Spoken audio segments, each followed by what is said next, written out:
Hello' মোৰ এটা ভিডিঅ'লৈ স্বাগতম জনাইছোঁ।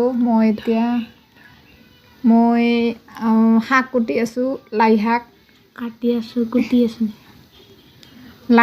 কাটি আছোঁ। তাৰপিছত পিঁয়াজ, গাজৰ, নহৰু, আদা এইবিলাক ৰেডি কৰি লৈছোঁ। এইবিলাক কাটি পেলাই গ্ৰাইণ্ডাৰত পিচি ল'ম। ইয়াত ভাত বহাই দিম ডেক্সিত, আৰু ইয়াতে শাক ভাজিম। তেল দিছোঁ, আৰু এয়া তেলখিনি গৰম হোৱাৰ লগে লগে শাকখিনি ঢালি দিম। শাকখিনি কাটি পেলাই ৰেডি কৰি লৈছোঁ। এয়া তেল বেছি নিদিওঁ, অলপ অলপকৈ দিওঁ তেল। শাকখিনি দিলোঁ মই। এই দুপৰীয়াৰ কাৰণে এইখিনি ৰেডি কৰিছিলোঁ। বেঙেনা ভাজিছিলোঁ, আৰু গাজৰ, পিঁয়াজ